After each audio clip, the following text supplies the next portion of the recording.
Walk This Way is a song by the American rock band Aerosmith. Written by Steven Tyler and Joe Perry, the song was originally released as the second single from the album Toys in the Attic, 1975.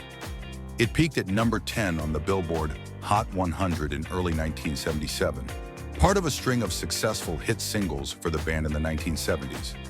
In addition to being one of the songs that helped break Aerosmith into the mainstream in the 1970s, it also helped revitalize their career in the 1980s when it was covered by hip-hop group Run-D.M.C. in collaboration with Aerosmith on their 1986 album Raising Hell. This cover was a touchstone for the new musical subgenre of rap rock, or the melding of rock and hip-hop. It became an international hit, reaching number 4 on the Billboard charts, and won both groups a Soul Train Music Award for Best Rap Single in 1987 Soul Train Music Awards. Both versions are in the Grammy Hall of Fame.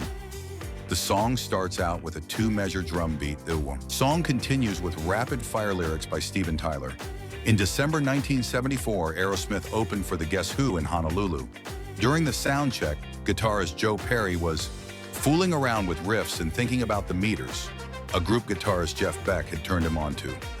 Loving their riffy New Orleans funk, especially Sissy Strut and People Say, he asked the drummer to lay down something flat with a groove on the drums. The guitar riff to what would become Walk This Way just came off his hands. Needing a bridge, he played another riff and went there. But I didn't want the song to have a typical, boring 1-4-5 chord progression. After playing the first riff in the key of C, I shifted to E before returning to C for the verse and chorus.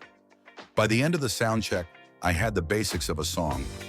When bandmate Steven Tyler heard Perry playing that riff, he ran out and sat behind the drums and they jammed.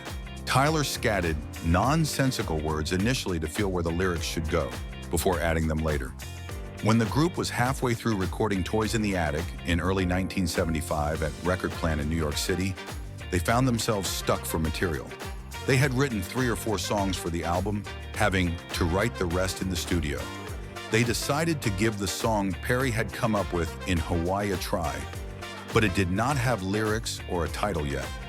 Deciding to take a break from recording, band members and producer Jack Douglas went down to Times Square to see Mel Brooks' Young Frankenstein.